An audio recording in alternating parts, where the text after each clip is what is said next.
There's a real need for people to develop a morning routine, whatever that is. And your morning routine might happen in the early afternoon because you sleep after you get home from your night job.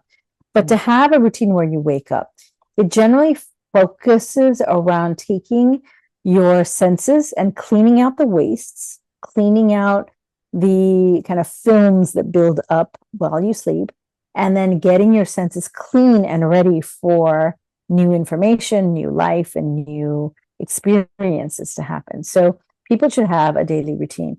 I never saw this when I was younger, but I see now that kids literally roll out of bed from their dormitories. They're still wearing their pajamas and they grab their backpack and they come to class and they're sitting in class kind of cleaning off their eyes. They haven't brushed their teeth. You would never dare to go sit in front of a guru like that because the guru says you need to be clean and open to information that I'm going to take my time to share with you.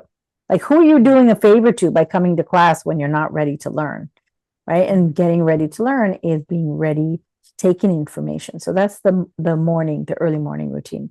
The second is having rituals around bath, because snana is the really wonderful ritual of resetting a lot of things, not just cleaning your sweat and grime off with water, but there's a lot of rituals around it of taking care of your skin and your nails and strengthening parts of your body, putting oil as one of the things to help cleanse you.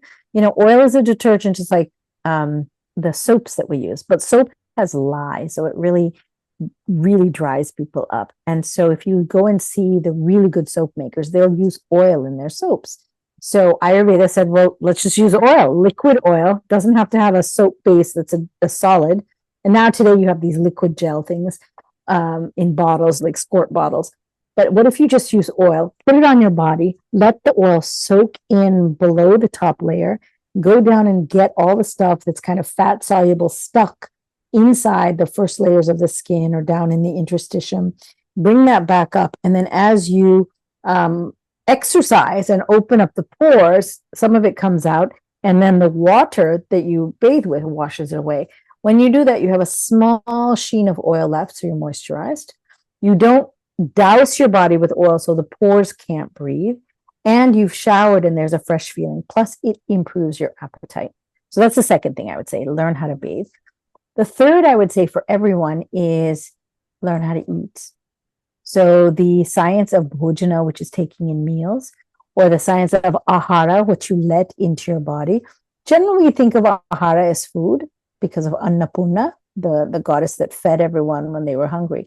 But she wasn't just feeding them food. She was feeding them the energy to have a sense of fulfillment. And so whatever we let into our being, a little bubble of, this is the Bhaswati kind of experience that I'm having, that bubble needs to make sure it doesn't let in toxic noise, toxic smells, toxic fumes, toxic things. And a lot of people, when they're eating, they open their mouth to eat, but they're also letting in a lot of very loud noise in restaurants or very toxic company. And I think learning that's called the kala bhojanam. It's kind of the part around the non-food part of the food experience. But learning what foods to eat, everything from food ingredients to awareness of how to set up meal plans, and knowing what kind of diet to follow in different seasons. So you wrote to me about the Dinacharya, how you should vary your foods according to the seasons, and understanding what the purpose of food is. It is not to give you that exciting experience because you can't get love or sex or your chosen or your wanted career. And so you eat your way, or you say, I'm a foodie. I just need something to make me feel good. And I love my tastes of foods. But food is also about an experience of nourishing your cells, your body's tissues. And if you're eating food product, if you're eating stuff that has a lot of preservatives and these fillers and colors and binding agents and plastic bags with their microplastics and all the kinds of stuff that we have in our foods today, and you're not aware because it's on the shelf, so it must have been approved by the food, U.S. Department of Agriculture or the Food and Drug Administration. So it must be okay for me. So I'm just going to eat it. And those people do not understand food. They're not consciously building their bodies. And so what's happening is their bodies are falling apart. So early morning routine to clean the senses, snana bath, and awareness of food. Those are my three.